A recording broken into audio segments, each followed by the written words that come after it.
Kuna mji uko juu umejengwa na Mungu, humo kuna mto mmoja wenye maji mazima.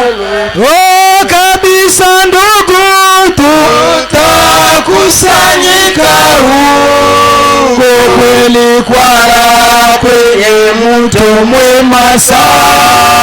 Haleluya, tutakusanyika na Wakristo kwenye mto wa maji mazima.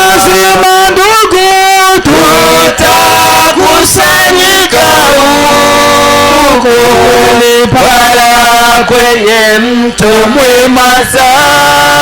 Haleluya, tutakusanyika na Wakristo kwenye mto wa maji mazima, uko pwani nzuri na bela zambi na uzuri, tutaimba wimbo mpya, nyimbo njema kumsifu Mwokozi. Kanisa, tutakusanyika huko kweli kwara kwenye mto mwema sana. Haleluya, tutakusanyika na Wakristo kwenye mto wa maji mazima, kama twamini Yesu, kama hatufichi dhambi, kama moyoni mweupe tutawika motoni kabisa. Mbingu kweli, tutakusanyika huko kweli para kwenye mto mwema sana. Tutakusanyika na Wakristo kwenye mto wa maji mazima.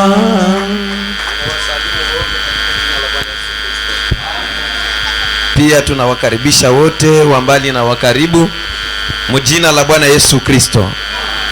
Kwa heshima ya neno la Mungu tusimame na ndugu atusomee kitabu cha Warumi 8:37 mpaka 39. Warumi 8:37 mpaka 39. Tunasoma katika jina la Yesu Kristo. Lakini katika mambo haya yote tunashinda na zaidi ya kushinda kwa yeye aliyetupenda.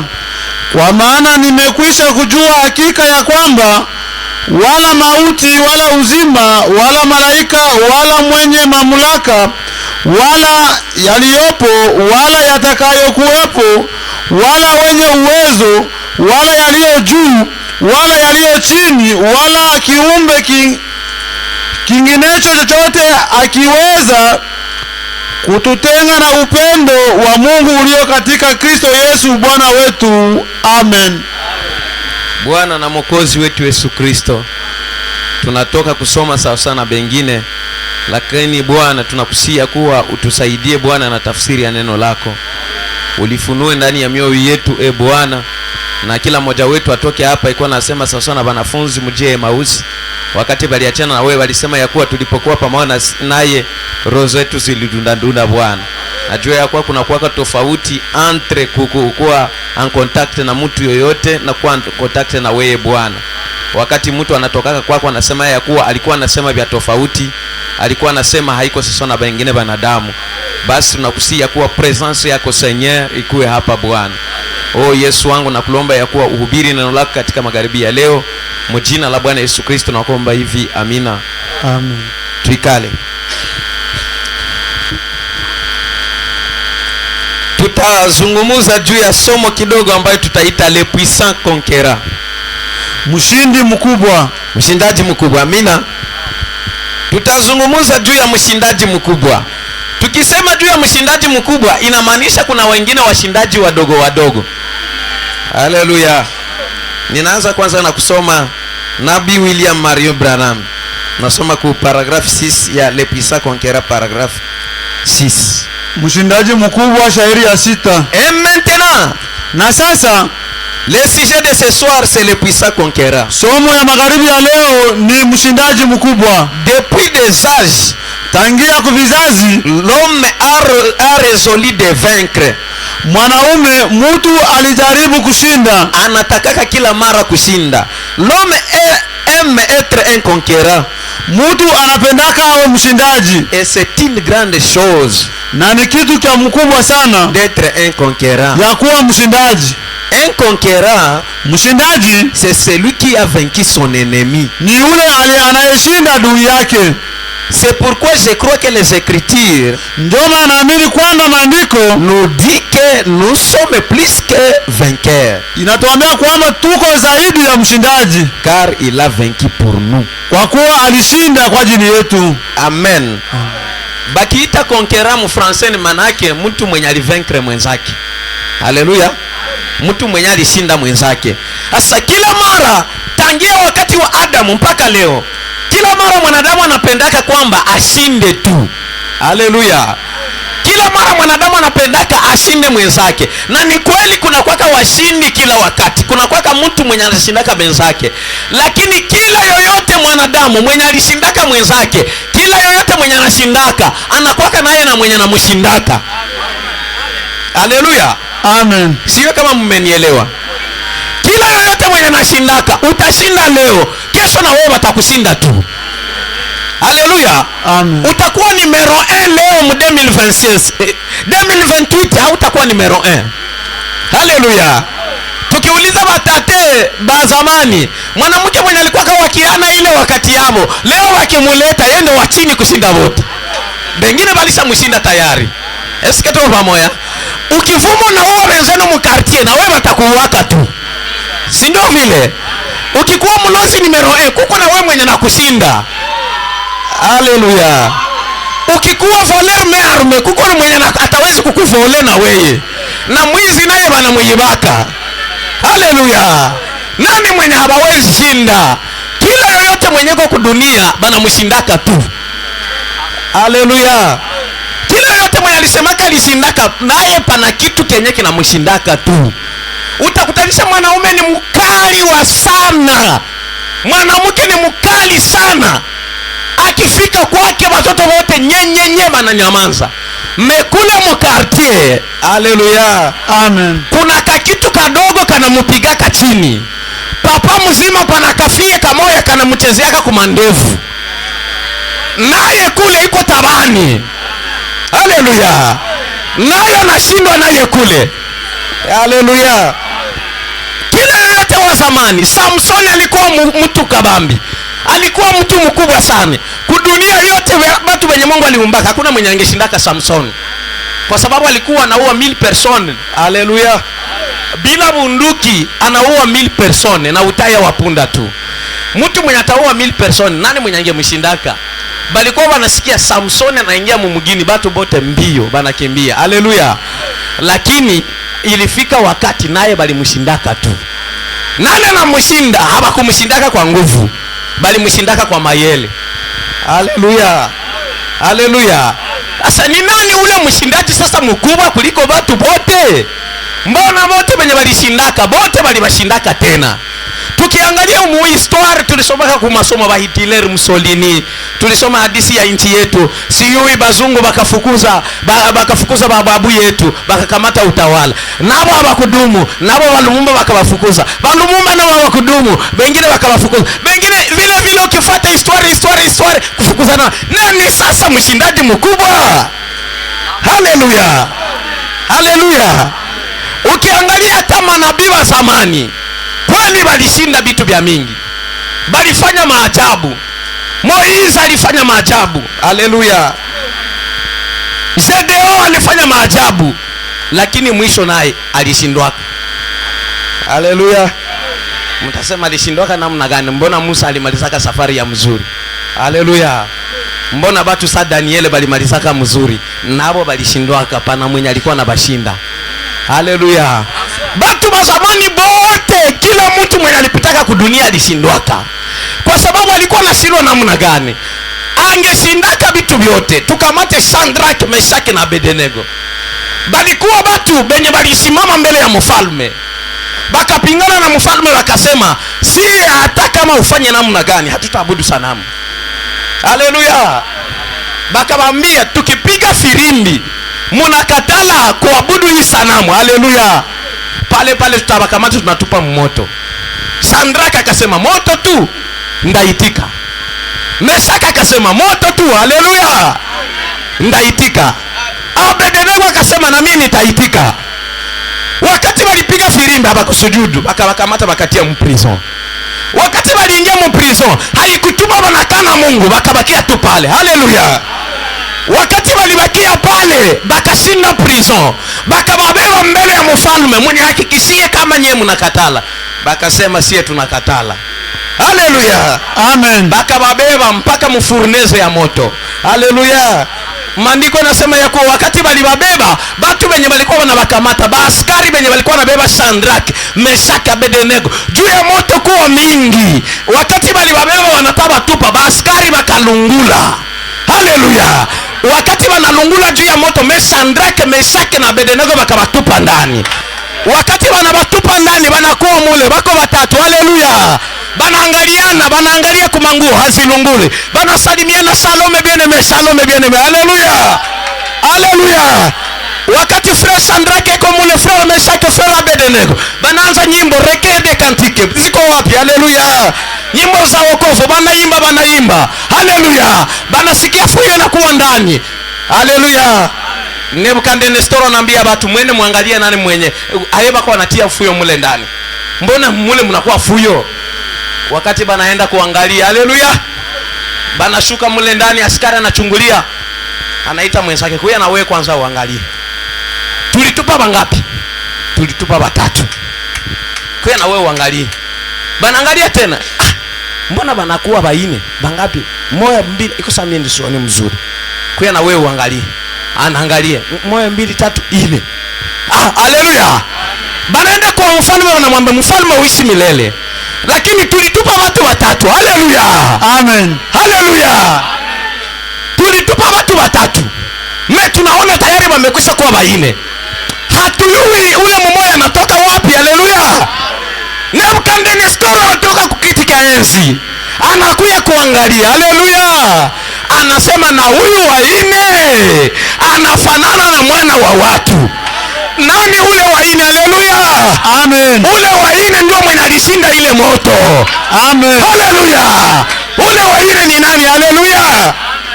Acha niwaambie, malgré Shadrach, Meshaki na Abednego balishinda ile moto ile siku, kuna enemy mwenye alibeweza. Haleluya. Haleluya. Mnifuate pole pole, ukibaki hautanielewa kwenye ninaenda. Ikaendelea, Daniel akakuja. Haleluya. Daniel wakamtupa mshimo la simba. Wakati wanamtupa wakaona ni yeye peke. Simba ziko 3 jours wasiakula. Wanamtupa ndani. Simba zinasema tunamkula leo. Wakati zinasogea, macho yanafungana, zinamulambula. Banaenda angalia, Daniel iko ndani. Banatia ishele, Daniel anatoka. Haleluya. Banampatia pouvoir. Daniel anarenye. Mwisho kuna enemy mwenye alimweza. Daniel iko wapi? Iko leo. Haleluya. Eske kuna mtu anipea nina? Amen. Moizi akakuya turu yake, akashinda Misri, akapiga majipu zikaribisha Misri, pigo 10 zikaribisha Misri. Alikuwa na puissance gani mu mikono yake? Haleluya. Amen. Mungu ni Mungu wa kitendawili. Haleluya. Moizi pamoja na premier puissance mondiale. Moizi unaenda pigana na Misri, unaenda na nini? Haleluya. Farao ni grand président, mais unaenda mkombattre na nini? Kuna armée puissante dans le monde. Ninaenda kumkombattre. Haleluya. Amen. Anatoka mu desert, anapanda juu ya punda milia, anaenda, wanamwona mwenjia. Musa, unaenda wapi? Naenda Misri. Unaenda fanya nini? Kukamata watoto wa Israeli. Utabaravira ye. Mungu alisema niende bakamata. Haleluya. Amen. Utabakamata, utapiga Misri na nini? anaonyesha mikono yake, niko na fimbo.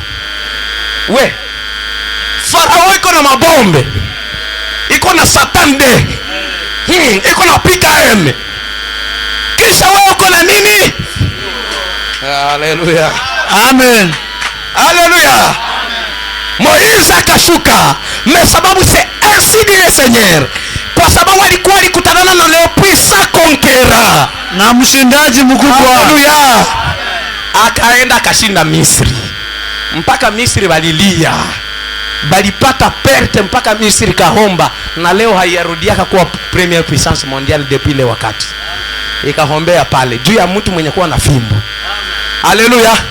Moize akaavance, akafanya maajabu, maana ikashuka, bakakula. Tunayua historia yote ikisibilitikana. Mais un jour Moize naye pana mtu akamshinda, mwingine akampiga kati. Moize iko leo. Haleluya. Eske tuko pamoja? Kukakuya Esaii akaprofetize, akafanya miracle, akafanya nini? Mais mwisho haiko tena. Pakakuya Jean Baptiste, nabii mkubwa kuliko bote. Ndio kisi Yesu alisema depuis Adam mpaka leo hakuyakuwa mkubwa sawa na Yohana Mbatizaji. Haleluya. Akakuya na sifa zake zote, akapuente huyu njoo mwana kondoo wa Mungu mwenye kuziondoa dhambi za ulimwengu. Akaona Mungu ndani ya mwili, akamtemwanye très bien. Mais finalement Jean Baptiste iko wapi? Pana adui mwenye alimkwense. Haleluya. Acha nikwambia, depuis Adam mpaka ku Jean Baptiste, haleluya, pako adui mmoja mwenye malgré bangeshindaka wengine bote, yeye alikuwa na bashinda. Ule adui wanamuita nani? Haleluya, Amen. ule adui ni kifo. Haleluya. Ule adui ni mauti. Haleluya. Hata kama Moize alikuwa mkubwa, hata kama Shadraka alishindaka moto, Meshaki akashinda moto, Daniel akashinda simba, haleluya, Musa akashinda Misri. Acha niwaambie wale watakatifu wote wa Agano la Kale bote, hakuna mwenye alienda mbinguni. Kuna mtu anipe amina? Amen. Wakati walikufaka bote wakaenda wapi? Samueli akaenda wapi? Daniele, Musa, baba yetu Adamu, Abeli, Enoke. Haleluya. Amen. Haleluya. Mtu anasema yetu, sikia sasa, balienda kuzimu na walikuwa watoto wa Mungu. Ndio. Haleluya. Amen. Balienda kuzimu kwa sababu gani? Balikuwa na mauti ndani yao, balikuwa na deni ya shetani. Ile deni iliingiliaka wapi? Wakati Mungu alitumbaka alitupatia uzima wa milele, tukaishi bien mshamba la Eden. Bale wenye wako kule mnabayo mwe wenyewe. Haleluya. Sawa, nileta problem. Haleluya. Mwanadamu akakamata uzima wa milele yenye alikuwa nayo, shetani akamunyang'anya nayo. Unaona?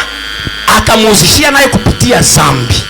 Akakatana neno la Mungu lenye kuleta uzima, akauza zambi mu mikono ya shetani. Ile zambi ndio ilikuwa deni yenye mwanadamu alikuwa nayo, yenye ilikuwa nampeleka kuzimu. Malgré ungekuwa kanabii, unafanya nini? Unafanya makazi, unafanya nini? Lakini mwisho yako taenda tu kuzimu. Haleluya. Amen. Mnasema eske biko maandiko? Ndio. Kitabu cha Samueli. Samueli 28. Samueli 28:3. Samueli 28:3. Samueli 28:3. Sikia jinsi waliitaka Samueli.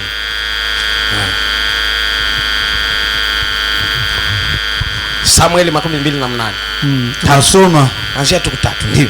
Basi Samueli alikuwa amefariki dunia. Samueli alikuwa nabii wa kweli ama wa bongo? Si wa kweli, mtoto wa Mungu. Samuel alikuwa alishakufa, kulikuwa kuna renye mfalme Sauli ndani ya Israeli, ndio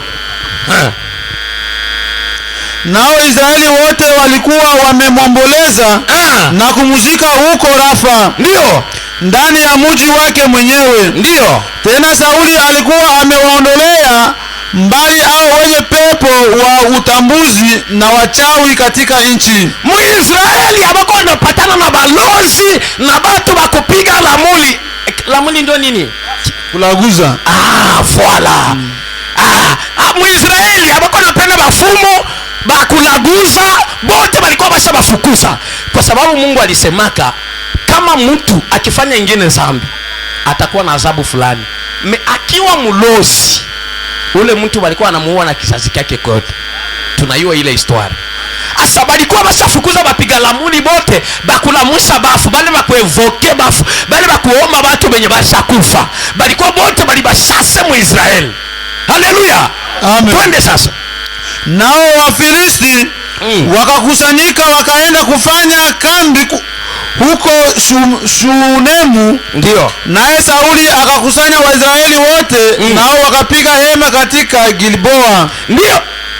Ikakuwa wakati Wafilisti wanajiunga juu ya kukia kupiganisha Israeli, Sauli naye mfalme akajua na akakamata Israeli bakajiprepare juu ya kwenda kupigana vita. Ndio. Basi alipowaona akaogopa. Alipowaona, saliona umati ya watu akaogopa. Huyo Sauli akaogopa na moyo wake ukatetemeka sana. Lakini Sauli alipouliza kwa Bwana, Bwana hakumjibu. Akaenda kuuliza kwa Mungu, eske ndashinda vita wala sitashinda? Mungu hakusema. Wala kwa ndoto wala kwa Urimu. Akachunga ndoto hakupata, akaenda kwa Urimu Timimu. Tunajua Urimu Timimu ni nini, hatutangwa tunafasiria, mnaijua. Haleluya. Amen. Akaenda uliza kwa Urimu Timimu, haikusema. Ndio. Wala kwa manabii haikusema. Ndipo Sauli akawaambia watumishi wake, nitafutieni mwanamke mwenye pepo wa utambuzi. Munitafutie mwanamke mwenye na la mshaka bafu banasema, nipate kumwendea na kuuliza kwake. Eske Mungu pamoja na mie? Amen. Hapo nabii Samueli alishakufa tayari. Munibebee kwenye batalamusha bafu niseme nabo. Ndio. Nipate kumwendea na kuuliza kwake. Ndio. Watumishi wake wakamwambia, tazama yuko mwanamke mwenye pepo wa utambuzi huko Endori. Ndio. Basi Sauli akajigeuza na kuvaa mavazi mengine, kisha akaenda. Ndio. Yeye na watu wawili pamoja naye. Bakaenda usiku. Ndio. Wakamfikia yule mwanamke usiku. Akasema, tafadhali unibashirie kwa utambuzi. Unitabirie kupitia ile madawa yako yenye unafanyaka. Ukanipandishie yeye nitakayemhitaji kwako.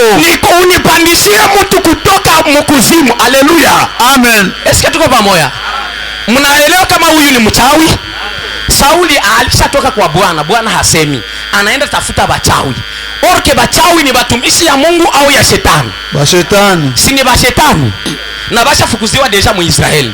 Kule dano wanamwambia, utupigie lamuli, utuendee kukihango, utuulizie ule bwana alamuke mwenye na kuambia aketuzungumuza hapa kudunia. Haleluya. Amen. Ndio. Yule mwanamke akamwambia, angalia, unajua alivyofanya Sauli? Si unajua sheria yenye Sauli alileta, jinsi alivyowakatilia mbali hao wenye pepo wa utambuzi na wachawi katika nchi? Jinsi alikimbiza bote bapiga lamuli na bachawi. Ereze mama na bachawi. Balani bachawi. Kumbe huyu mwenye mako anauliza ni nani? Haleluya. Amen. Bali bakimbiza mu Israeli. Unajua kisi bali bakimbiza humo. Haleluya. Haleluya. Amen. Kanisa ya Mungu haiko ya kuweka bachawi. Mu Israeli ni toka nje papa. Haleluya. Amen. Haleluya. Aseme unajua kisi bali bakimbiza bali batoa humo. Kisha wewe unaanza niambia tena ni evoke esprit ya bafu. Unapenda wanichinje wewe. Sauli anamwambia polepole, habatayua wewe evoke tu, kweli sitakusema. sikia kisa tamlalipia pale. Twende. Mbona basi wanitegea tanzi uhai wangu? Mbona unaniwekea kikwazo? Uko napenda nikufe wewe mwanaume wewe, ili kuniua. Naye Sauli akamwapia kwa Bwana akasema,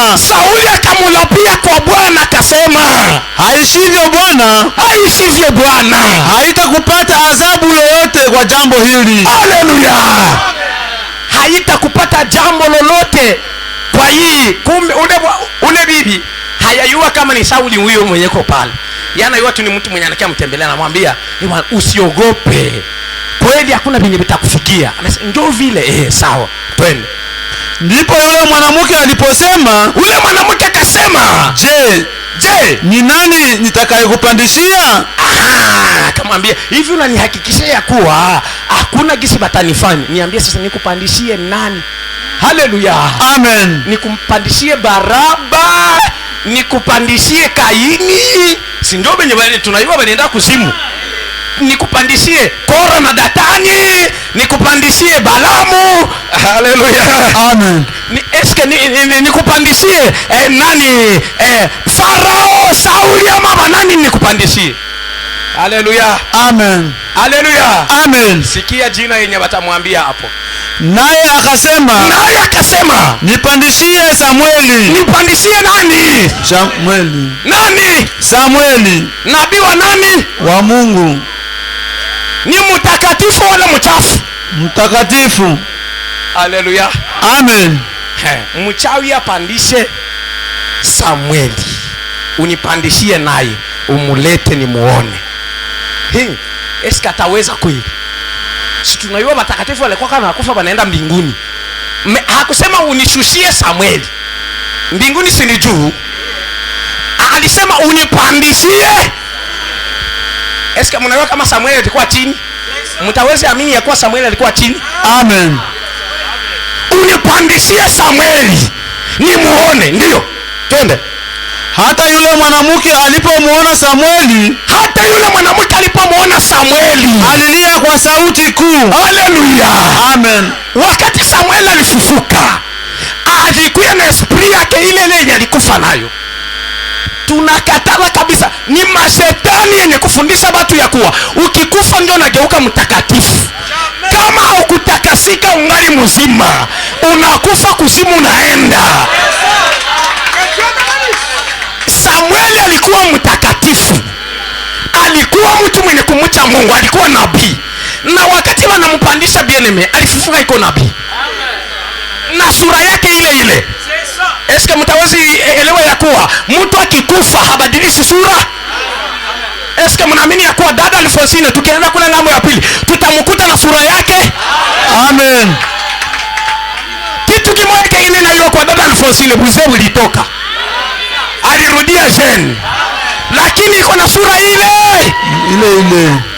Haleluya. Amen. Si Samueli banamfufula. Eske baliona ingine sura? Anampandisha naona. Sasa jua alikuwa mchawi yeye. Mchawi na vya Mungu habaelewanaki. Anamwangalia, unaona nini? Sikia kisa atasema. Haleluya. Amen. Wakati onction nakuwa pale, njoba na discern na kila mwenye iko pale. Utakuwa utajificha, Mungu akikuya pale utaonekana. Eske tuko pamoja? Amen. Batu wako natumaliza mu makanisa bachawi kwa sababu Mungu ashakatoka ndani. Mungu akikuwa mkanisa hautaikala. Ni miba itakuchomeka utaenda. Sikia huyu mchawi saba alisemaka. Haleluya. Amen. Wakati tu Samueli aliaparete, hapana watakatifu wawili, mmoja tu mchawi akagonjwa kiwewe. Kizunguzungu kikakuya. Banaanza muuliza unaona nini? Sikia kisa atasema pale. Twende. Na yule mwanamke akamwambia Sauli akasema, mbona umenidanganya? Mbona ulinidanganya? Kwa kuwa wewe ndiwe Sauli. Ninaona esprit ya Mungu inalamuka hapa. Inanirevele kama wewe ndio Sauli. Mfalme akamwambia, usiogope. Waona nini? Niambie tu naona nini. Haleluya. Amen. Niambie tu ule mtu mwenye unaona na panda, unaona nini? Twende. Yule mwanamke akamwambia Sauli, mwanamke akamwambia Sauli, naona Mungu anatoka katika nchi. ninaona nani? Naona nani? Haleluya. Amen. Kwa sababu yeye alikuwa, eske mnaelewa ya kuwa mtoto wa Mungu ni Mungu? Amen. Mtoto wa nyoka ni nini? Nyoka. Mtoto ya simba ni nini? Simba. Mtoto wa imbwa ni nini? Ni imbwa. Mtoto wa Mungu ni nani? Haleluya. Amen. Eske tuko pamoja? Wakati alimuona napanda akasema, ninaona Mungu anapanda kutoka mkuzimu. Kumbe Samueli hakuwa mchafu. Kumbe Samueli alikuwa mtakatifu tu vile vile kisa alikufaka. Kumbe Samueli alikuwa ngali nabii. Tusikie kama atatoa unabii pale. Haleluya. Amen. Sana panda hivi, Samueli anauliza, mnanilamshia nini? Sikia hapo swali inaanza. Naye akamuuliza, ni mfano wa nini? Haleluya. Amen. Haleluya. Akamuuliza, ule Mungu mwenye unaona ni colonne de feu, ni Yehova, ni nguzo ya moto nini? Haleluya. Amen. Si Musa alimuona kama Mungu akaona ni moto? Haleluya. Eske tuko pamoja? Wakati alimwambia tena, napenda tena nikuone, akamwona tu mgongo, akasema mgongo yake nafanana na mwanadamu. Haleluya. Amen. Shadraka, Meshaki na Abednego walimuona kama namna yake. Daniel alimuona kama namna yake. Haleluya. Haleluya. Daniel alimuona sali kijiwe kabambi kinashuka kumulima kikasambaza ile sanamu. Ezekiel alimuona ka gurudumu ndani ya gurudumu. Kila nabii alimuona kama yake sans. Ayuba alimuona ni upepo wa kisulisuli. Haleluya. Amen. Hasa naye anamuuliza, "Wewe unaona nini?" Twende. Akajibu, ni mzee anazuka. Ni mzee mwenye analamuka. Naye amefunikwa vazi. Naye anajifunika koti. Basi Sauli akatambua ya kwamba ndiye Samueli mwenyewe. Haleluya.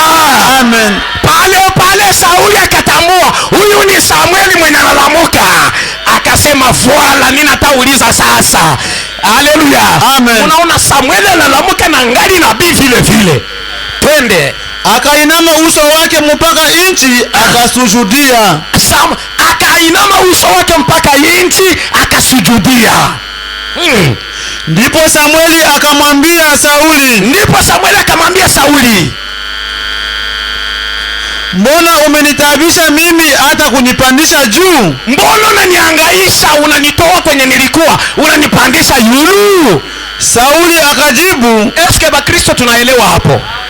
Samueli anauliza, kwa nini unanipandisha yulu? Tunaelewa ya kuwa Samueli hakukuwa chini, hakukuwa yulu. Alikuwa wapi? Haleluya. Twende. Sauli akajibu, mimi nimetaabika sana kwa kuwa hao Wafilisti wananifanyia vita. Ndio. Naye Mungu ameniacha anijibu tena. Mungu haiko ananijibia tena, wala kwa manabii, wala kwa ndoto. Kwa hiyo nimekuita wewe ili wewe unijulishe nifanyeje. Ndio. Samueli akasema, kwa nini kuniuzi mimi? Haleluya. Amen. Mtu mwenye alikufa akasema, nani mwenye anamuita mchawi?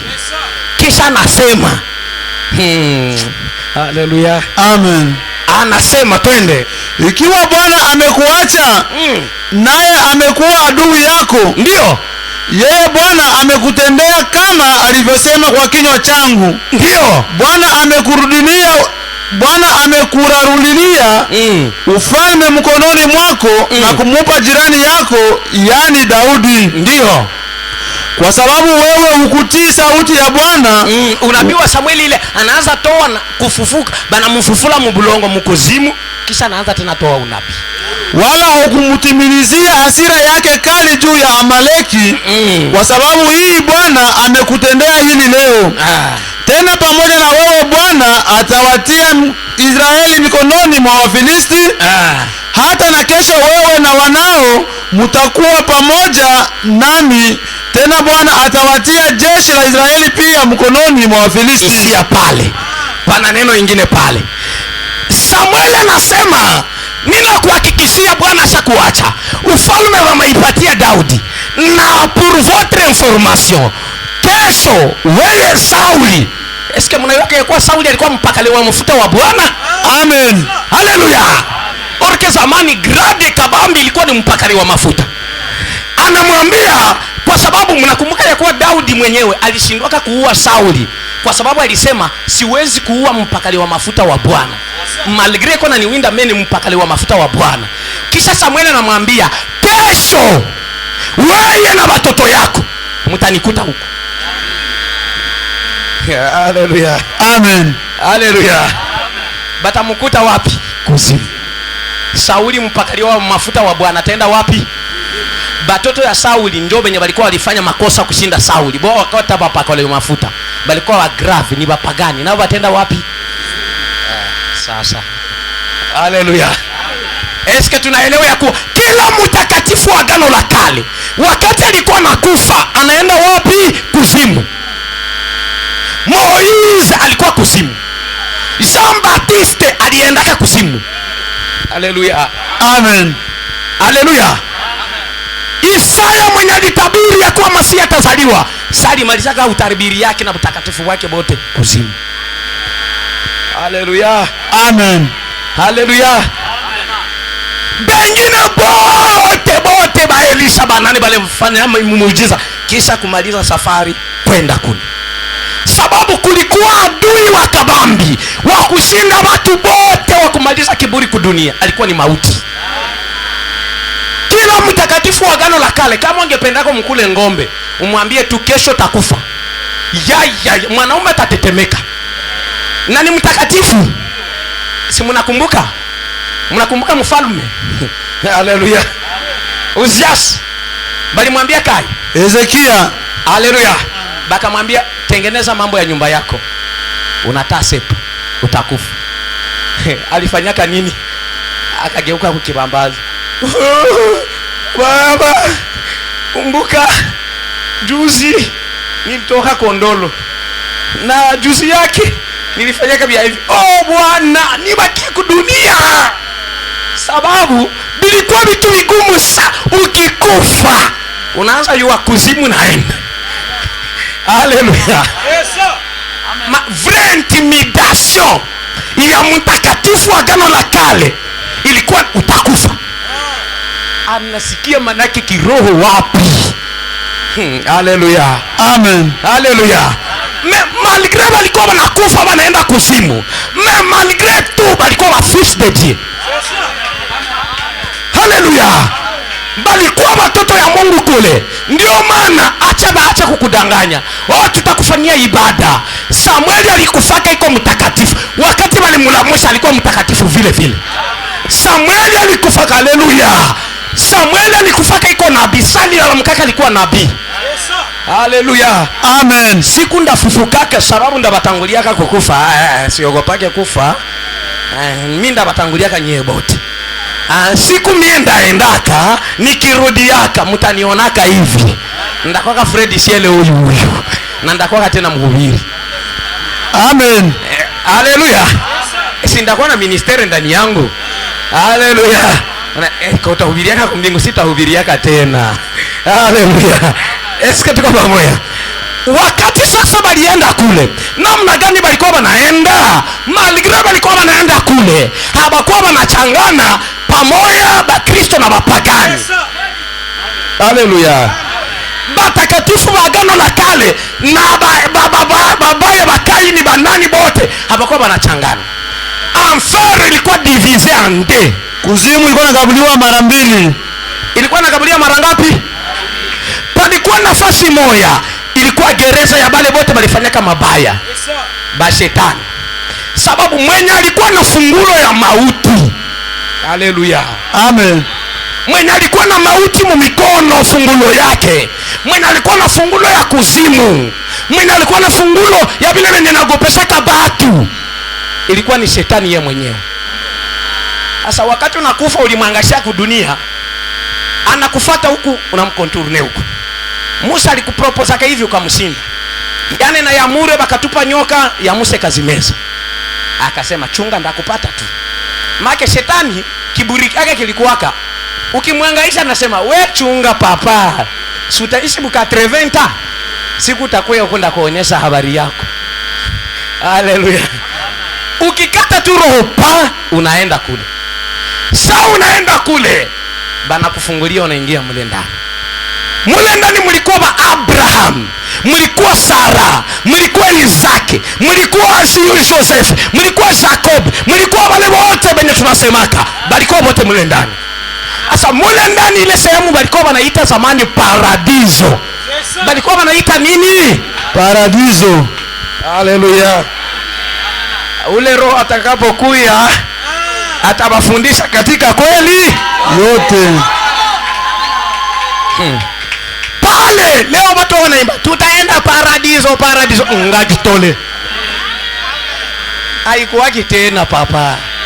Sikia sena utayua kwenye lisi yaka. Haleluya. Amen. Sawa, alikuwa mu paradiso. Ilikuwa inafika swari asubuhi magharibi, shetani angependa anaenda kokola kon kon kon sana kokola, banasema zinafika magharibi, nafika twende tukule chai. We si nilikuambia kwa uitike vyangu kakatala masikio, we kokota kofi kwanza, anarudia fasi yake. Maki alikuwa mfalme wa kutawala. Si Adamu alimuuzishaka vyote, na sisi wote tuko watoto wa Adamu. Sasa tunakufa ni mali yake ye, shetani anatubeba, tunaingia urizi wake. Haleluya. Amen. Bikaendelea vile mpaka kwa Yohana Mbatizaji. Mais un jour, haleluya, Amen, pakazalika mtu mmoja mwenye yeye hakukulaka deni ya Adamu. Haleluya. Amen. Hakukuwa na deni ya zambi ndani yake. Hakushiriki kuzambi ya Adamu na Eva. Haleluya. Hakutokaka mformule ya papa na mama wanaonana mtoto anazalika, hapana. Haleluya. Amen. Mungu muumba wa mbingu na nchi. Haleluya. Haleluya. Eska mtazi niambia Mungu ni nini? Mungu ni nini? Kitu cha kuabudu. Amen. Mungu ni roho. Haleluya. Si ndio kisi shani nasema shakati. Mungu ni roho. Mungu akaona esprit yake, malgré mali yake Adam alijiuzisha kuzimu, akasikia binamuluma. Haleluya. Amen. Binamuluma sana. Eske bitaendelea hivi? Malgré wako wananitumikia, mwisho ya safari banaenda kuzimu. Mwisho ya vitu vyote banaenda kule. Nitafanya nini tu nibareki pere? Haleluya. Amen. Haleluya. Batu benye kukatala ya kuwa Adamu na Eva tunda walikulaka iko buzinifu. Bon, batu same. Tunaenda kwanza mwa hiyo njia. Wakati Mungu aliona nikikuya na mie bibi na bwana baonane, direct ninaingia mwa ile zambi. Na mie wakati ndakufa batandaka mateka kule. Haleluya. Akaambia Isaya, wende sema hivi, bikira atachukua nini? Mimba. Haleluya. Mwanamke mwenye habayagusaka atapokea nini? Haleluya. Saya kauliza tena, nini Mungu? Mbona siyabielewa? Isaya, bile habikuoni. Wende sema hivi, fiye. Mungu wala sikusikia mzuri. Mama wa wapi mwenye atapokea ni? Fiye. Mwenye hayaiwaka Bwana. Hapana muhia. Fiye. Atabeba mimba. Wende sema hivi na bishi hapo. Kisa wende sema hivi, kwa ajili yenu mtoto atazaliwa. Mutapewa mtoto mwanaume, na utawala wake kifalme itakuwa begani mwake. Ule atakuwa mfalme mwenye nguvu. Haleluya. Amen. Atakuwa le puissant conquérant. Atakuwa mshindaji mkubwa. Haleluya. Bashindaji wote balishindaka vyote. Balishinda mafalme na falme. Mema uti libashindaka. Shetani alibishindaka bote mprison. Me ule atakuwa mshindaji mkubwa. ça veut dire que atashinda na mauti. Haleluya, Amen. akaitika sawa, ninaenda sema wao. Akaprofetize batu ba ile wakati bakabikamata bikakawia, batu bakawaza vinatafanyika bikakawia sawa na gisi balisemaka Yesu atakuyaka, bishakawia mpaka batu wanaanza hatui kama atakuyaka, kama atakuyaka. Na mtu anaangalia anajiita Mkristo yeko anasema bile vya mwisho ya dunia haituweka kama vya kweli wala biko. Sasa injili yetu tunahubiri ni ya nini kama Yesu hatakuyaka? Injili ina kazi gani? Injili ni ya kutayarisha batu bachunge Kristo. Kama Yesu atakuyaka, tuache kupana sadaka zetu. Haleluya. Wakati bilikawia 800 prophecy kopana, miaka 800 ya unabii. Mais un jour, haleluya, dada mmoja honoka. Hakukuwa katotosho, alikuwa honoka na bimajipe byake. Haleluya. Sir Maria, haleluya, banatoka na fiancé wake Joseph. Joseph alikuwa kabwana mwenye ashakufisha bibi. Haleluya. Sasa kwa anatembea mnjia banaenda wanaongea. Unasikia vile vyenye kuhani alisema mkanisa. Ile hadi tuko tunaichunga. Aseme bikira atachukua mimba. Hapo tena kusha kwa makuvale poke. Banaanza jiunga. Si ndo mabikira Yesu atazaliwa kwetu. Hapana, si ndo mabikira Yesu atazaliwa kwetu. Papa. Matendo ya Mungu yapita fahamu. Bako wanawaza kuhani mkubwa Kayafa yuko nasema leo Masia akizaliwa ni ufie wangu ndio atamubeba mtumbu. Nikodemu niko nasema mwangu ndio atazaliwa. Fulani mwangu ndio atazaliwa. Hifie himoya. Hionoka ingali inatoka tu banalagana na fiancé wake. Angali anarudia angali mkapori hivi.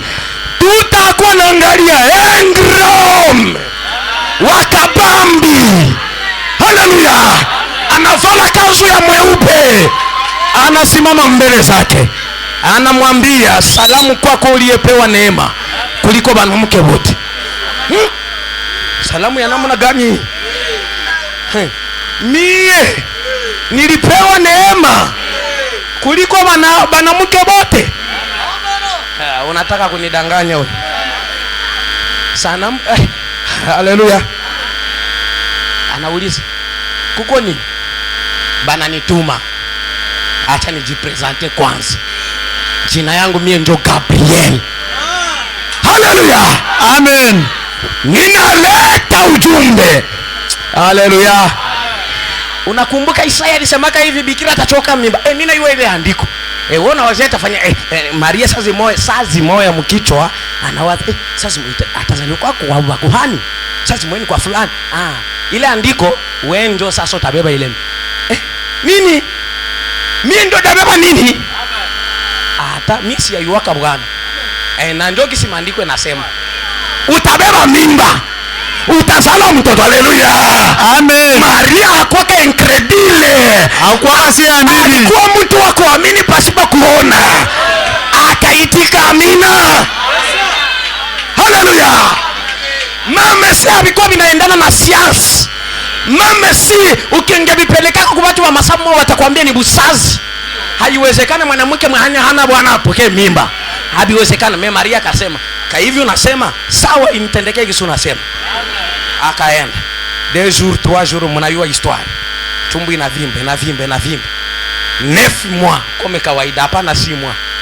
Hapana mwezi wa 12 bongo ile. Si mtoto amezaliwa.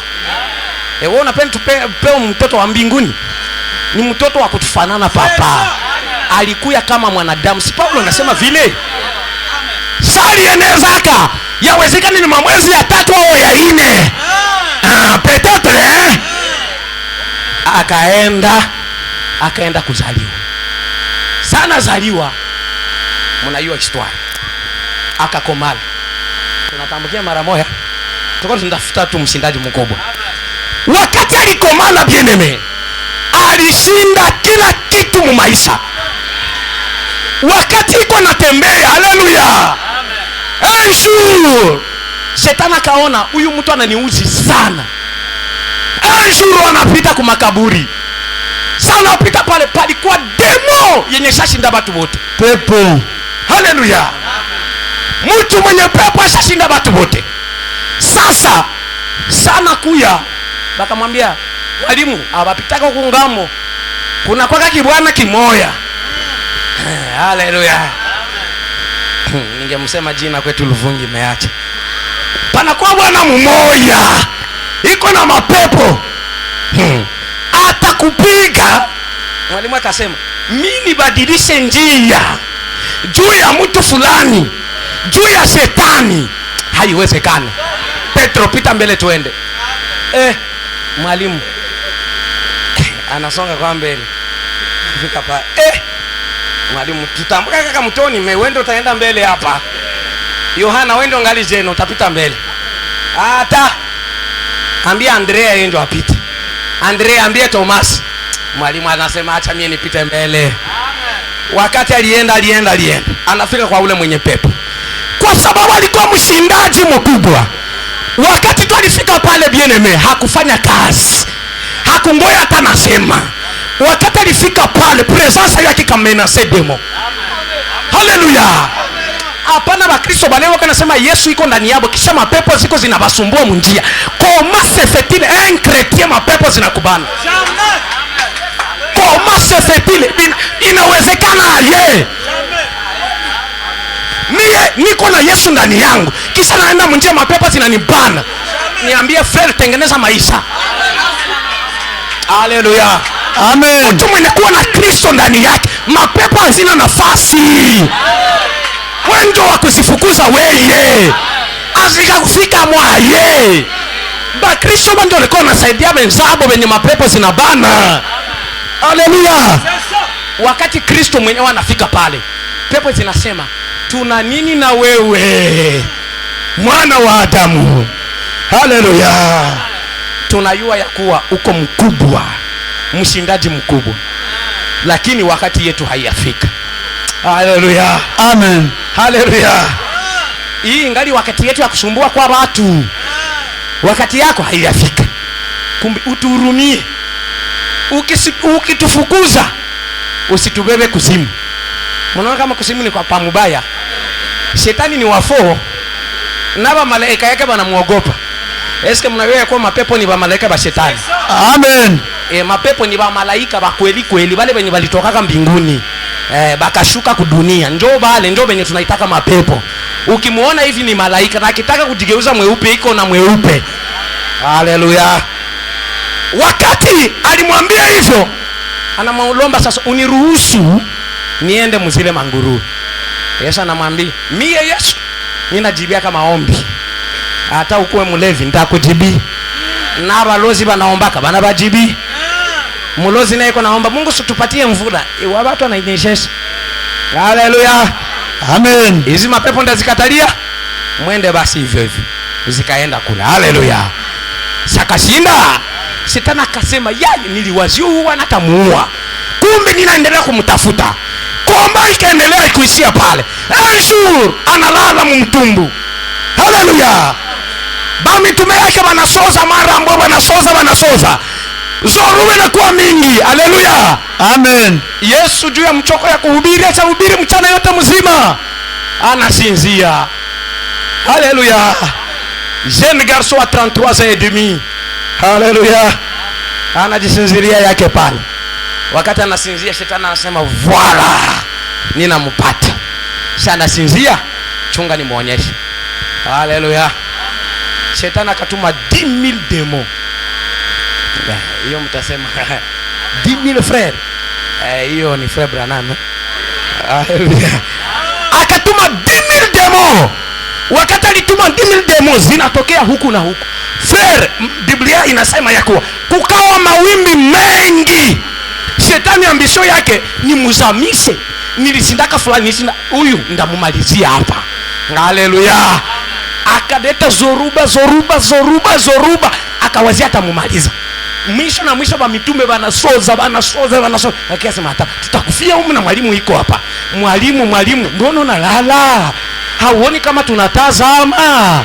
Haleluya. Amen. Mwalimu analamuka anasema mnasema alikuwa anayua papa. Analalaka na anayua. Haleluya. Analamuka ba mitume wanawazia na akashituka. Yo mbona Zorube shafika hivi? Shitukake na vyenu. Mungu bilifanyika yukacha dada Alfonsini akufa. Alikuwa anayua kama atakufa. Sasa alikuwa anayua. Wewe unawaza haleluya. Munipe amina. Amen. Eske si mko batemwe? Sali tuambia kama atakufa. Utasema mko balozi. Haleluya. Amen. Maana kwa walikuwa najua ndio Mungu alikuwa alituambia dada Alfonsina ataenda. Tukaomba Mungu asiende, Mungu mwache. Mungu hakusema tena, tukaja tushituka. Salienda. Unaona tuko na huzuni. Sali tuambia kisha ataenda. Tuko si. Haleluya. Amen. Haleluya. Ule Roho atakapokuja atawaongoza katika kweli yote. Haleluya. Mtasema uliuaye? Si Paulo naye aliua kama anataka kufa. Si vinafanyika kama maandiko. Yesu mwenyewe usaliua kama atasulubiwa. Si ni ule jana leo na hata milele. Amen. Haleluya. Wakati ba mitume bao wanashituka, na Yesu anatoka mtumbu. Akaenda. Bana mwalimu angalia mzuri Zorube iko ya mingi. Akasema hapana, chunga nikamate hapa. Akaenda mpaka kwa mdomo ya mtumbu. Utaangukia mumai, hakuna kiliketezi niangusha hapa papa. Bote nina bayua hapa bote. Hizi mademo zote na majina ninazijua. Zote fulani huyu alitoka mbinguni, huyu fulani bote na bayua. Haleluya. Hakungoyaka napiga makofi. Hakuingia kama mkitaramu. Hakufanya nini? Alisimama tu hivi. Haleluya. Bia kuomba sana ni bietu siye. Yeye. Haleluya. Alinyosha tu mkono hivi. Pepo zikatulia. Ba mitume bakasema, "Huyu ni nani?" Haleluya. Mwenye hata pepo za bahari zinamtii. Aliendelea kushinda na kushinda. Maisha yote ilikuwa ni kushinda. Finalitesha sana anafika kumwisho. Anataenda kule kwenye Abraham aliendaka, kwenye Isaki aliendaka, kwenye Jacob aliendaka. Eske naye ataingia mprizo. Haleluya. Siku moja analamuka, banafanya complot. Ile complot alikuwa anaiua. Anasema, naambia ba mtume yake, nakutana na balaga. Kesho batanisulubisha. Na mmoja wenu atanikana. Na mwenye atanitoa iko katikati yenu. Unaona kama alikuwa anajua vyote? Haleluya. Shetani yeye akasema, hii wana inajisemeshaka hivi na haitakufa. Ishalaga maturu na hakukufaka. Nishamuinda mkanisa akanipita mubatu. Ndamureisira yeye juu ni muue. Yohana Mbatizaji alinisumbua hapa nyuma. Nilimreisira nikamfunga. Haleluya. Akalamuka asubuhi. Yuda akaingiliwa esprit ya shetani. Mnaiona namna gani bilifanyika? Wakati alikuwa akamwambrase, Yesu anamwambia, "Ninayua rafiki yangu benye unakiafanya. Wewe timiza tu kazi ya baba yako." Haleluya. Haleluya. Haleluya. Akaitika sawa. Ninaenda. Bakamubeba. Bakamupiga, bakamubulula kubarabara. Bakamufanya nini? Haleluya. Mjumbe wakati anasema, ba malaika balikuwa pale balikuwa trop fâché. Walisirika sana. Anasema, "Ningependa mie nitawezi kuita baba. Atatuma ba malaika hapa. Batabasambaraza nyewe wote." Na kwa kubaonyesha eshantio, saba alimuuliza. Saba alikia mkamata. Bana muuliza kwa sababu alikuwa mshindaji mkubwa. Mnakia tafuta nani? Bana jibia tu, "Yesu wa Nazareti." Bote chini. Amen. Na haya basemesha. Bana lamuka tena. Mnamtafuta nani? "Yesu wa Nazareti." Chini. Ya tatu, mnamtafuta nani? "Yesu wa Nazareti." Chini. Yesu akaona niko na puissance mingi yenye mtu hawezi nigusa. Kumbi ninyenyekee sa vile kondolo. Haleluya. Ninyenyekee. Niitike mie mwenyewe. Haleluya. Haleluya. Wakati aliona muvizio kisi vitafanyika, hii mwili ikalia, Baba mwenye kuwa ndani yangu, ingewezekana hizi fimbo, ingewezekana hii mikuki uipitishe mbali na mimi, bisi nipate, lakini siwe mapenzi yangu, lakini kuwe mapenzi yako. Haleluya. Alivyogopa, lakini wakati aliangalia Abrahamu iko kuzimu, Meshaki iko kuzimu, Sandrake iko kule, Abrahamu, Isaka, Jakobe, Sara, Rebeka na wengine wote wako kule chini. Mungu anaangalia, ni sove huyu mmoja juu ni perdre bale bote benye washakuwa kule. Hapana, omwe nitowe huyu juu ni reisire hapa. Haleluya. Kisha nitarudia tena naye nitamsove nyuma. Haleluya. Wakati alienda banamkamata, banamupiga, bakamubeba kumsalaba, bakamsulubisha. Pale ndio kwenye sene sasa iko. Wakati banamsulubisha, akakata roho. Wakati anakata tu roho, paf, kwa kwanza kwenye alienda mara moja, mwili libakia kumsalaba, lakini ule Mungu mwenye alifanyaka ile mwili, ule mwenye Yohana alisema haka, ninaona roho ya Mungu ikishuka kama vile huwa inakuwa juu yake, ikatoka. Wakati ilitoka akasema, Baba, mbona unaniacha? Amen. Haleluya. Amen. Baba mwenye alikuwa ndani yake akatoka, akaenda kuzimu, akapita mumarezio na merezio, akaenda munayua premier place kwenye alifika. Haleluya. Akatambuka meme kwenye mademo zinaishi, akatambuka ulimwengu wa mapepo, akaenda jusqu'au plus profond de l'enfer, Paka mkilindi ndani ya kuzimu. akafika kwenye shetani ya mwenye uiko. Shetani iko mfuraha. Nishabapata. Iko nafungula mikono hivi. Wakati alimwangalia Yesu, anasema voila. Haleluya. Wakati niliwaka Abel, hii roho ndio nilikuwa natafuta niipate, hii mbegu isemansa. Haleluya. Amen. Ndio nilikuwa natafuta. Haleluya. Wakati niliwaka fulani Sandraki, ndio mwenye nilikuwa natafuta huyu. Wakati niliua Yohana Mbatizaji, ndio mwenye nitafuta huyu. Wakati niliua fulani, ndio mwenye nitafuta huyu. Finalema anajileta ye mwenyewe. Haleluya. Shetani sakaione kale karitme tena, akayua abana kuyaka, ninabakamata, banatumikia Mungu, bakimaliza natia mu prison. Kisha ndakuwa na mkongola bikoni kila magharibi. Sasa inafika sasa, anakia sasa na demba. Bwana, leo ndio leo, na wewe ingia ndani. Yesu anamwambia, wala huyaniona, auoni ni mimi niko nani? Shetani hakwake na adabu, anaparimeka venye hawaparimi yake. Mwenye alimuumbaka. Haleluya. Haleluya. Eske kuna Mkristo hapa anipe amina? Amen. Ile siku kama Yesu angeshindwa kule, kama ulimwengu yote lipotea. Na wakati alimwangalia, anamwambia, mie ndio mwana wa Mungu mwenye kuziondoa dhambi za ulimwengu. Ninatoka kumsalaba. Haoni vidonda pale vingali kumsalaba? Kaona hata mwili habayalizika? Akasema, si yui vile wende unikwaka natafuta. Aba bote bakipenda batoroke, meweye na kupata. Haleluya. Amen. Haleluya. Amen. Kama kuna mtu mwenye kujua nguvu za Mungu sana, ni mwenye kutumikisha nguvu za shetani. Benye kuyua ba vrai pasteur na ba faux pasteur ni balozi. Amen. Haleluya. Haleluya. Wakati alimwangalia hivi, anamwambia kuya na wewe hapa. Yesu alimwangalia hivi, akamkamata. Profeta anasema akampiga jido pafu chini. Wakati alimpiga jido ya kwanza, inalikamata fungulo ya kuzimu na ya mauti. Haleluya. Amen. Ile kitu yenye ilikuwa naogopesha ba Abraham, yenye litumaka mfalme nani? Ezekia anaenda omba bamuongezee miaka. Kile kilikuwa kinamwogopesha ile siku, Yesu akakikamata mu mikono hivi. Sasa akamwambia, na siku yako iko nakuya, utaniona. Akamkamata akamfunga. Haleluya. Amen. Bakia wewe kwanza hapa. Haleluya. Frère, hakuna binya tawezi tufanya. Iko deja majorite. Tena anafungiwa. Haleluya. Amen. Mtu akikwambia unanichezea hutalamuka kesho, mwambie ndalamuka.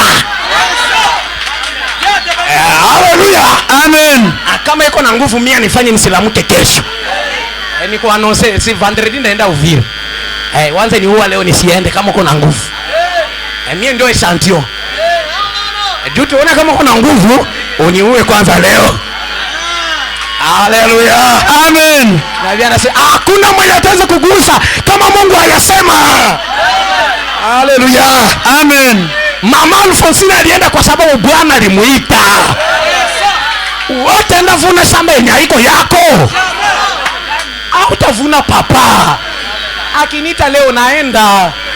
Tena sitalomba hata niongezee siku moja. Mimi naomba Mungu siku zangu zitaenea. Usiniongezee hata minute moja. Maana zinaenea tu top. Ndeze kwenda zienea hata saa hii. Zikienea tu niko na hubiri paf. Naenda hivi hivi. Haleluya. Amen. Haleluya. Mnajua kama mimi sipendeni kwa babu. Unaona batate kila nafasi kuna lumaka.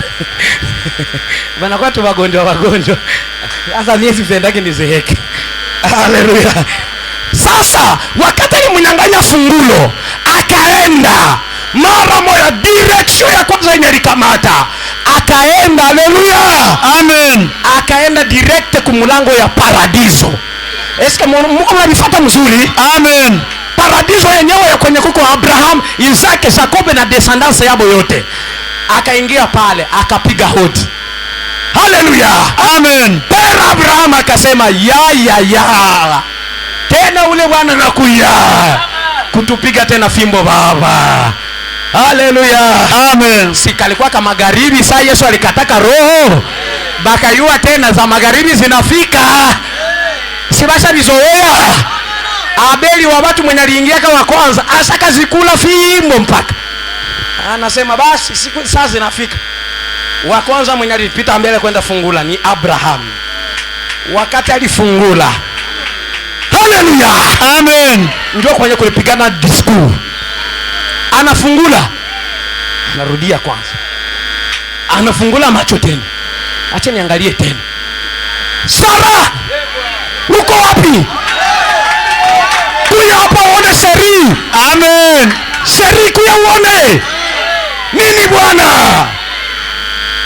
Huyo angalie, haiko ule mwenye tulipatia kanyama kwetu huyu. Haleluya. Amen. Haiko ule mwenye tulipigiaka ngombe yote kaimaliza. Si ndio kisema andiko inasema? Amen. Haleluya. Haiko ule mwenye tulikala kana chini ya moti akatuambia naenda lunguza Sodoma. Haiko njoo huyu.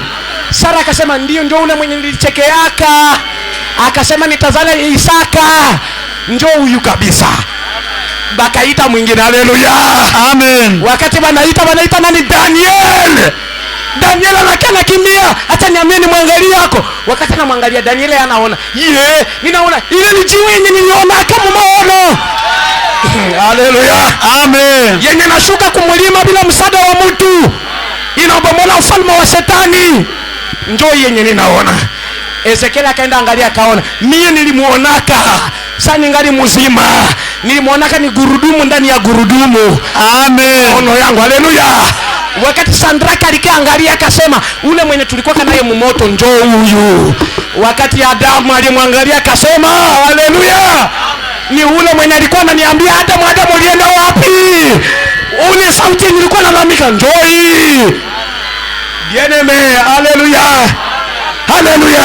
Amen. Wakati Yohana Mbatizaji ndio alikuwa angalia wa mwisho kuingia, anamwangalia anasema ule mwana kondoo wa Mungu aziondoe dhambi za ulimwengu. Njoo huyu nilimpeleka kwa dunia. Musa anamwangalia, njoo ule mwenye nilionaka, mwenye alikuwa ananizungumuza, mwenye nilionaka mgongo yake nafanana na ya mtu, njoo huyu. Kila mtakatifu wa Agano la Kale akamuona gisa alimuonaka mu maono. Akamuona vile vile. Wakati alimuona vile bieneme. Haleluya. Sasa nafungula pale. Anaenda kubenye balikuwa mprizo, anabahubira na bambia, mulikatalaka message ya Nuhu, mulikatalaka wakati wa Sodoma na Gomora. Na bafula mwe mko kondane, mimi huyu mwenyewe mninakia kudelivrer bezenu. Haleluya. Amen. Est-ce que tuko pamoja? Wakati alifufua. Haleluya. Amen. Yeye sasa kila kitu kenye kilikuwa kinatetemekesha bengine, kila kitu kenye kilikuwa kinatetemekesha Abrahamu, Isaka, Jacob hakikumtetemekesha. Akatoka sasa, baka muimbia nyimbo za utukufu. Haleluya, Amen. maandiko inasema eske balibakia tena kule chini? Hapana. Balibakia tena kule chini? Kama taandiko pale, tumalizie kwa ile andiko Mathayo 27:51. Mathayo 27:51. Natazama wakati alikufa, tazama pazia la hekalu likapasuka vipande viwili toka juu hata chini. pazia la hekalu wakati Yesu alikufa likapasuka vipande viwili toka juu hata chini. Nchi ikatetemeka, miamba ikapasuka, makaburi yakafunuka. Makaburi ya banani? Si ya watakatifu bale ba Abrahamu, Isaka, Jacob na wengine. Makaburi siku Yesu alifufuka nazo zikafunguka. Sasa hivi zinafunguka, ndio Ikainuka mili mingi ya watakatifu waliolala. Haleluya, Amen. kukainuka nini? Haleluya, Amen. hapana maesprit. Acha mtu aache kukudanganya sema ukikufa unakuwa mzimu. Jamais. Ungali ule mbinguni. Tutaonanaka hivi frere, tutayuanaka. Kuzimu uko ule. Batu wanajidanganya, wanasema batageuka mizimu, batashanja, batasikia maumivu. Papa, utakuwa ule na kichwa yako ile na sura yako ile. Mbinguni tutafanana kasi yebote nando kudanganya. Haleluya. Lazaro alikufaka, Abraham naye akakufa. Lazaro akaangalia mbinguni, aliona nani? Abraham. Akaona Abraham mzima, akamwambia unishushia hata maji. Kumbe na kule kuna kwa kiu. Uko unajidanganya hapa kwa dunia. Tumikia Mungu wakati ungali mzima. Haleluya. Amen. Haleluya. Amen. Lazaro hakuonaka mzimu ya Abraham, alionaka Abraham mzima. Haleluya. Amen. Haleluya. Kijana tajiri, voilà. Alibalionana très bien. Akalia, unisukumia hata toni. Eske biliwezekanaka? Alikuwa mtu mzima. Mama Alfonsine tukimuona sai ni mtu mzima, haiko mzimu. Tunakatala sana. Mzimu ya Alfonsine nilichomokezea wapi ulikunyia? Mkristo wapi mwenye mzimu yake anachokemewekezea nako? Wapi? Haleluya. Mtasema sikia sasa hii, twende pale, itasema twende mara moja tumalize. Nao wakiisha kutoka makaburi mwao baada ya kufufuka kwake. Banani wenye walitoka kama makaburi? Watakatifu. Si wale watakatifu wa zamani. Munaona kwenye walitokeka mkuzimu? Abraham, Jacob na wengine.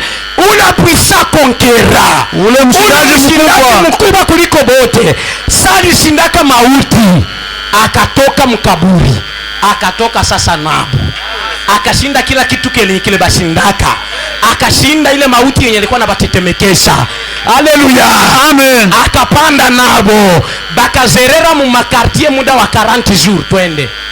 Wakauingia mji mtakatifu, wakaingia Abraham, Isaac, bakaingia mu quartier mji mtakatifu. Wakawatokea wengi, wakawatokezea benye balikuwa wanajua masura zao, bakaona fulani huyo alikufaka. Haleluya. Amen. Eske mnaona kama tukikufa tubadilikaki? Tunaonana vile gisi tuko. Haleluya. Amen. Acha watu waache kutudanganya. Haleluya. Wakati alishinda ile mauti, akafufuka, akamnyang'anya funguo. Bieneme hawakubakilia tena hapa. Bakaenda, bakapanda. Haleluya. Amen. Eske tuko pamoja? Bakapanda, akafika quelque part. Hapo sasa c'était mystère. Hapo ni siri. Wengine wanasema bakabeba mbinguni. Bongo. Hapa kwenda mbinguni. Si Yesu alisema mimi naenda kuwaandalia mahali, ndarudia ndabakamata balio kufa katika Kristo batafufuliwa kwanza, kisha nyewe benye mko bazima mnalamuka. Haleluya, Amen. Sasa tunaenda sasa sie bote wapi? Tunaenda sie bote kwa limoya, bako wanatuchunga nabo kwenye bako kwenye dada alienda sasa. Haleluya, Amen. haleluya. Kisha Yesu kukomboa mwanadamu sasa, kisha Yesu kushinda mauti, kisha haleluya, Amen. watu wanasemaka Yesu alishindaka mauti, habata yua mauti gani alishindaka. Bana wazee kama Yesu alishindaka juu tusikufake tena turudie mu mavumbi. Haiko vya vile, hivi havitutishi tena. Ndenye Yesu alishindaka ni vile vilikuwa vinatetemekesha batu, ile kwenda kuzimu. Ndio maana kisha yeye kushinda, Paulo sasa anasema hivi, anasema ni nini tena yenye taniogopesha? Anauliza, we mauti, haleluya, shindano yako iko wapi tena? Na we kuzimu, nguvu zako ziko wapi tena? Haleluya, Amen. Mwangalie wakati waliambia kama mfalme Hezekia yakuwa atakufa, akalomba Mungu, uniongezee 40 jours, uniongezee quelques jours, baka muongezea 15. Wakati wanamuongezea 15, alikuwa mtakatifu. Vile vile mwingine mtakatifu Paulo anakuya, unabii natoka mkanisa, Matendo ya Mitume. Inatoka mtu mwenye kwa nahubiri neno la Bwana. Batamfunga hivi, batamtia mgereza. Na kule kwenye kwa naenda atahubiri kweli, lakini hatarudia. Atakufa. Paulo bakamwambia, bafrere bakashaulia Paulo, bien-aimé Paulo, usiende tena kule, banasema kama utakufa. Paulo anasema, nini saniogopesha? Kukufa tu. Haleluya, Amen. Akaambia Bakristo, kukufa iko tena ile ya zamani. Kukufa inaanza kuwa tike. Haleluya, Amen. Inakuwa tike ya kutubeba sasa kwa ile nafasi ya mzuri kwenye Yesu alituandalia, kwenye hatutakula tena fimbo. Haleluya, Amen. Paulo akaenda kwenye anayua ndakufa, akaenda kule kwa sababu alikuwa anayua ya kuwa haogopi tena mauti. Alikuwa anayua ya kuwa akikufa, haleluya, anaenda tu kupumzika. Kesho ni hivi, nani mwenye atabatiza ambia bursa yako ya kwenda Bulaya itatoka le 15 ya mwezi ya 4.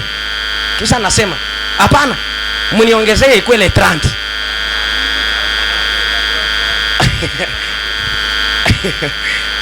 Nani Afrika mwenye atawezi itika hivi? Haleluya, haleluya. Baki kuambia utaenda mwaka kesho Bulaya, si utaanza sema ndio nini siku hata hii mwezi baba. Haleluya, Amen. Tunasema ni hatu tunahubiriwa, tuko unajua si baba Kristo, tuko masafiri bageni hapa, tuko bageni sio ba refugee. Kisha sasa tuko mkambi, visa inatoka, bwana unataenda Canada. Bongo sitaenda papa, Mungu niongezee siku. Hauna siri na kwenyoko naenda. Kama ni visa ya Burundi utakatala, usudafema si mnaiyo nyipeke, tutafema kama ni ya Rwanda utakatala. Haleluya, Amen. Hata ya Tanzania utakatala. Visa USA ya Amerika. Ido aliniambia hawezi pita kunyumba alage. Ni kupitia kule. Haleluya. Usikie ndatoka mu mabombe. Kisha nani mwenye ataenda Bulaya mwenye atajificha mihindi? Sitaenda Bulaya, siavuna mihindi yangu. Uko sawa? Sitaenda Bulaya. Haleluya. Dunia si kwetu, mimi ni msafiri, ninayo hazina mbinguni kwa Baba. Mnajua mtoto mwenye hakwake na akili kumasomo anaogopaka siku ya kuproklame. Amen, amen. Kila yoyote anachukiaka Yesu asikuye, hana konte mbingu. Amen. Bieneme, mie nikatale Yesu asikuye, nikatale nisikufe, lift ya bure papa. Haleluya, Amen. sasa hata leo niende kwa mapenzi yake. Haleluya. Amen. Ninajua kuna inchi na nichunga. Bien aimé, jeunesse yangu yote nilimalizia ndani ya Kristo. Haleluya. Amen. Amone kisina zeeka sura na ningana 26. Kisha mie nikatale nisiende. Papa, msinilimie. Naenda. Olele. Mie niko na amvie, niko na tamani ndo dada Alfo. Ingekuwa tamie. Ingekuwa tamie ndo visa yangu ilitoka. Haleluya. Amen. Eska tuko pamoja? Amen. Hatuogopi tena mauti. Tunajua ya kuwa inaanza kwa transport ya kutubeba kwa nafasi pazuri kule ngambo ya pili. Bien aimé. Haleluya. Amen. Haleluya. Amen. Sina boga ba kusema hata niseme. Pana ndugu yetu mmoja alitutangulia kule ngambo ya pili. Mungu alipermetraka kwamba afike kule mumaono na rudie. Sali rudia. Haleluya. Amen. Eske tuko pamoja? Alitanguliaka sawa sawa na Yoshua na Kalebu. Baliendaka kwanza kuvisite nchi. Bakarudia wakasema c'est un bon pays. Ni nchi ya mzuri. Haleluya. Amen. Sana yalifika kule alirudia. Akasema bandugu nibambie furaha yenye iko kule. Nikisema ni ya mingi siyafikia pale. Nikisema ni vya maajabu siyafika tamko. Anasema sina verbe ya kuiexprime. Amen. Anaexplike tu anasema kule hakuna jana na hakuna leo. Habu ingi yake hakuwake usiku. Hakuna mayimbo, hakuna baridi na hakuna kifukutu. Bazee hawakuwaki kule. Batu bote ni bajeni. Haleluya. Bana mke bote d'environ 18. 16 à 18 ans. Karibuni miaka 16 na mpaka 18. Bote batate bote mazibe na simama tena bien. Sura inanyoroka bien. Anatembea bien. Haleluya. Amen. Ba papa ba babu. Ile fois tu isifike bombe lili hapa tu paf. Bien aimé. Hii mikunjo sitakuwa tena nayo. Haleluya. Amen. Kuna mtu anipe amina. Amen. Amina. Mama zake maivi zinaisha. Haleluya. Amen. Ndio unageuka shene pale pale. Hakuna mchoko. Haleluya. Amen. Kule hakuna bibi, hakuna bwana, hakuna mtoto. Bote bako na kimwa hii moya. Hata ukufe bebe utageuka kule unakomala. Batu baache kudanganyana kama ukikufa uko mtoto uko malaika. Bongo yako. Malaika hakuwa kina damu. Malaika ni esprit. Na mtu ni mtu. Ukikufa hata uko mtoto unageuka tu mtu kule ngambo ya pili. Tutawaona kama bebe yetu. Meni batu bazima kule ngambo ya pili. Amen. Haleluya. Amen. Wakati unafika kule haleluya. Hakutakuwa tena huyu ndio maskini, huyu ndio tajiri. Nyie bote kwa umri moja. Munapendeza très bien. Frère Branham anasema niliona badado bakule bajipe mpaka chini. Manywele za natirede mpaka kumigula. Haleluya. Amen. Haleluya. Amen. Hapana badadaba mameshe kule ngambo ya pili habakuwake. Badadaba makabelo habakuwake kule. Haleluya. Amen. Haleluya. Amen. Badada siyo babinini na habiyoke kukule.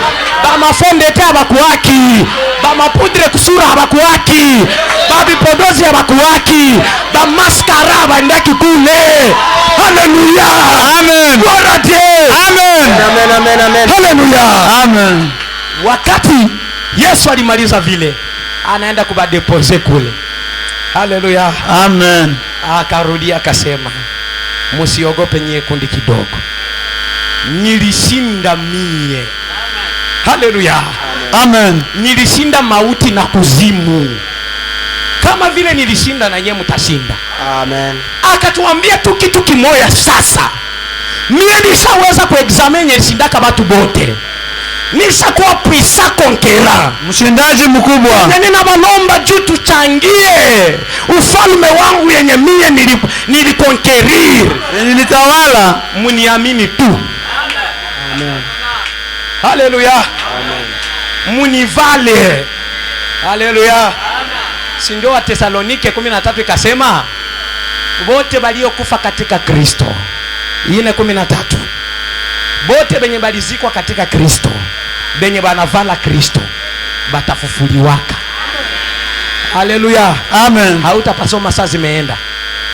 Bale ndio benye batafufukaka, ni bale benye alishindaka juu yabo, ni bale batu benye basha kuwa na Yesu ndani yabo. Wewe kuzimu haitakuogopa, hata uko mchawi papa, wewe ndio kahaibuza, hauko mshindaji mkubwa, na wewe batakushinda. Amen. Tegemea Yesu, mkimbilie mbio mbio. Oh, ninashika amri 10, matendo yangu itanibebaka. Hakuna mwenye atenda mbinguni kwa matendo yake. Musa alifanya matendo ya mzuri, aliendaka. Ilibidi Yesu akuye. Bila Yesu hakuna wakukanyaga mbingu. Hakuna. Haleluya. Amen. Haleluya. Yeye ameweza, wewe umwamini tu. Amen. Haleluya. Amen. Wakati hiyo neema ilifika, akadepose batu. Kama tuseme tu kwenye aleba deposaka. Eske tupaseme? Amen. Shaka bila shaka. Akabadepose mkiwango kia 6. Wanasema na kia kwanza ni kia wapi? Haleluya. Acha ni explain hizo brother wali explain kwa mwanzo wa ministeri. Kiwango kia kwanza huku ngambo ya pili kwenye hatuonaki. Mwa hii dunia mko amo viwango bisaba. Ama yake tuseme mlugha ya kwetu mko dunia 7, kuna kwaka dunia 7 tuseme hivi. Amen. Dunia ya kwanza, kiwango cha kwanza ndio kwenye kuna kwaka shetani yepeke enzi yake. Kiwango cha pili inaexplique mwenye wanaelewa revelation ya mingi, tunaacha kwanza hivi. Kiwango cha pili ndio kwenye kuko mapepo ba malaika baki. Kiwango cha tatu ndio kike ni tunaishi yako. Kiwango cha 4 ndio kwenye kunapitikana kama rezo za telefoni na maradio. Si tunaitenaka alo tunaona binapita wapi? Biko mkiwango cha 4. Haleluya. Ukitia television naona bizunguzungu biko napita mule. Bina kwaka wapi? Biko mkiwango cha 4. Njoo kuna pitosha mule unabiangalia hapa mkiwango cha 3. Kiwango cha 5 prison ya Mungu. Bade bote balitendaka mabaya, kiwango cha 5. Kiwango cha 6 ndio kwenye kuko batakatifu. Amen. Kiwango cha 7 ndio mbingu mwenyewe. Amen. Haleluya. Bwana Mungu awabariki na bariki na. Amen, amen, amen, amen, amen, amen. Haleluya. Eske tuko ba Kristo baba mtindo wa kale? Amen. Kitambo bado kitambo nazo Zoruba zitapoa na tena nitalaza kichwa changu. Voilà. Numero combien? 262. 262. Sawa, tunaimba. Bangoma msinipigie. Tunaimba na mikono yetu tu. Eske kwa maporosa mie basamani? Bakatoliki bako hapa. Bale ba Kristo wa mtindo wa kale. Aba hii siko hata yu. Siende tutaimba. Mbele tuombe. Haleluya. Amen. Kitambo bado vita itaisha. Kitambo nazo Zoruba zitapoa na tena nitalaza kichwa changu mabani mwake anayenipenda. Nitaziona raha na amani mbinguni hazitakuwapo dhambi. Nitaziona raha na amani mbinguni hazitakuwako dhambi. Kitambo bado roho yaumizwa, kitambo katika usiku machozi ninatoka mara nyingi, sababu sijaona bado Yesu. Lakini asubuhi ya milele uko mbinguni sitalia tena. Lakini asubuhi ya milele uko mbinguni sitalia tena. Kitambo bado roho kutoka huku, kitambo tena nitaona Yesu. Na urumbani ya hatari zote nitastarehe mikononi mwake. Uvuli wote utaondolewa, wanuru uko kamilifu kweli. Uvuli wote utaondolewa, kwa nuru uko kamilifu kweli. mateso yangu hayazuru tena, nitasahau yote kwake Yesu. Nikisumbuka muda duniani, mbinguni sitaona shida kufa. Na Mungu atavuta kila chozi, ataondoa maumivu yote. Na Mungu atavuta kila chozi, ataondoa maumivu yote. Kitambo bado roho yaumizwa, kitambo katika usiku huu, machozi ninatoka mara nyingi, sababu sitaona bado Yesu.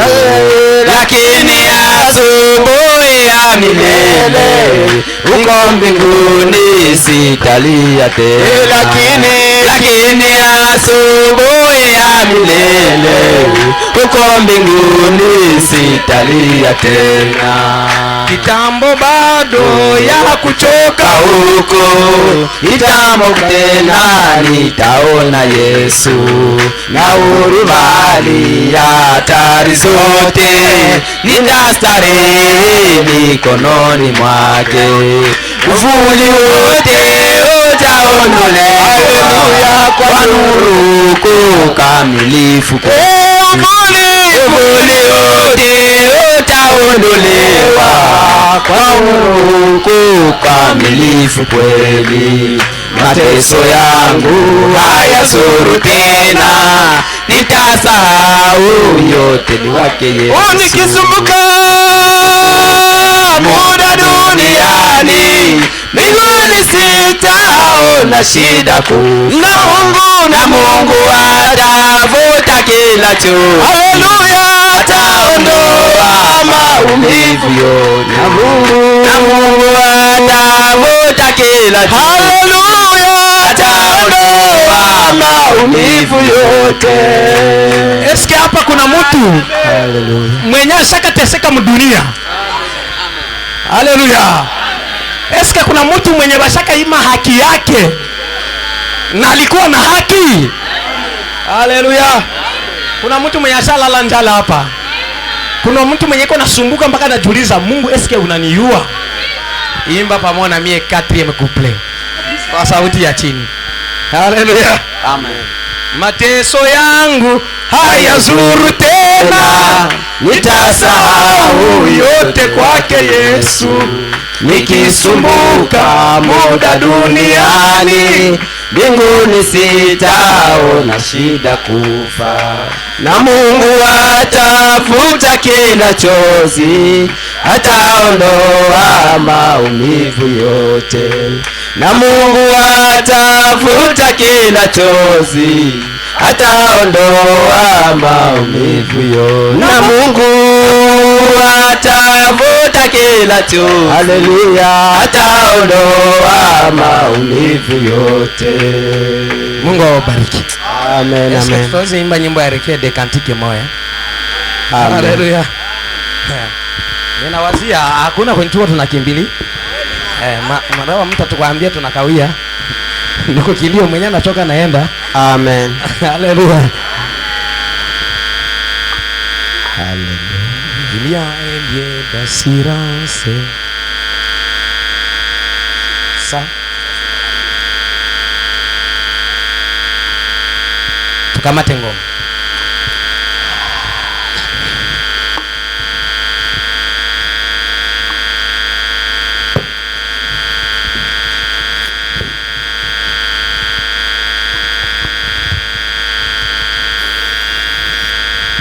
Numéro 6, 170, Rekee de Kantike. Wengi watasema tunaimba Kifaransa. Mara mingi tunaimba yenye tunaelewa zaidi, na Kiswahili tutaimba lugha zote, tunaimbaka zote, Lingala, Francais, Kiswahili zote tunaimba. Na Kifulero. Haleluya. Kama niimbe Kifulero. Haleluya. Amen, amen. Na Kihavu ninaimbaka. Sawa. Tuimbe sasa Septande. Mtanisamea sauti yangu ishaisha, mnayua nilikuwa kana ya mzuri kameme. Ishaisha na kuhubiri. tunaimba tu hivyo hivyo. Numéro 172, voilà. Il y a un lieu d'assurance préparé par les seigneurs pour le repos de l'épouse, pour l'amour de l'époux. De l'autre côté de la rivière, où il n'y a que la lumière, là où séjourne dans la gloire tous les bons chants de victoire. De l'autre côté de la rivière, où il n'y a que la lumière, là où séjourne dans la gloire tous les bons chants de victoire. De l'autre côté de la rivière, où il n'y a que la lumière, là où séjourne dans la gloire tous les bons chants de victoire. Quand finira la bataille contre l'armée de Satan, nous rentrerons à chanter dans la cité éternelle. De l'autre côté de la rivière, où il n'y a que la lumière, là où séjourne dans la gloire tous les bons chants de victoire. De l'autre côté de la rivière, où il n'y a que la lumière, là où séjourne dans la gloire tous les bons chants de victoire.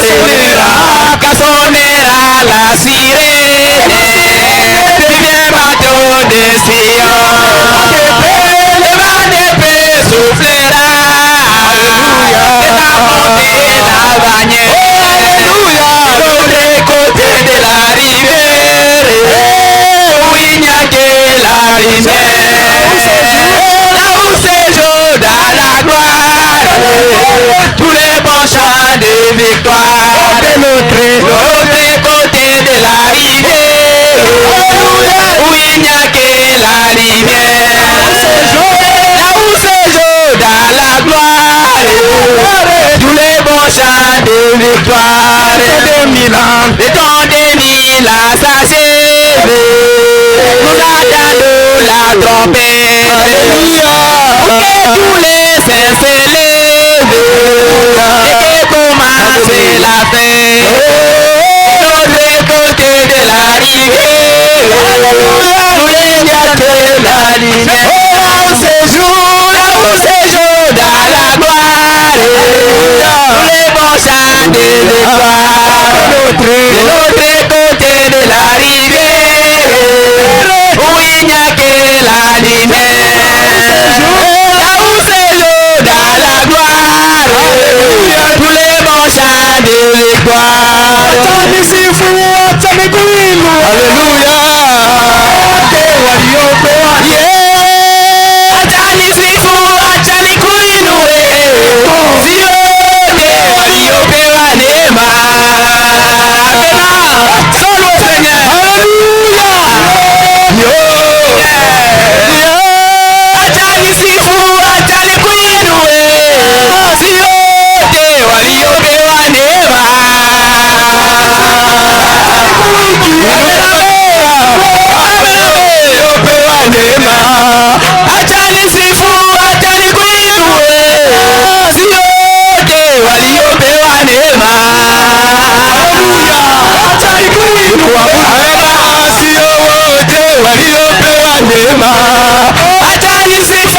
mana mana uri mana mana uri mana mana uri mana ya mahoro.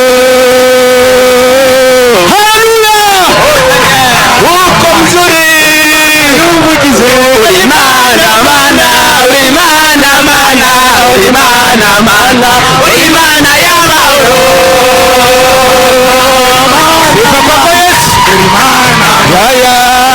Uri mana mana uri mana mana uri mana mana uri mana ya mahoro. Njurire binarumana kusima binarumana kusima iwanjirire binarumana kusema oh Yesu binarumana kusima.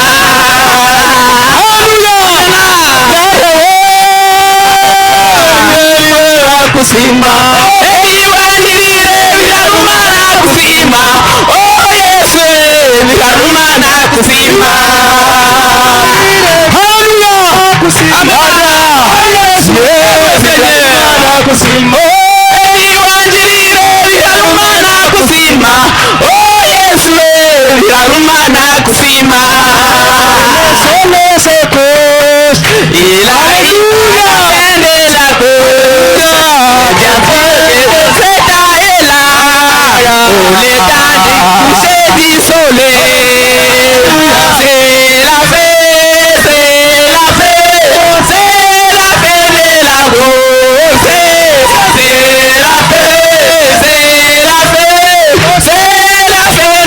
so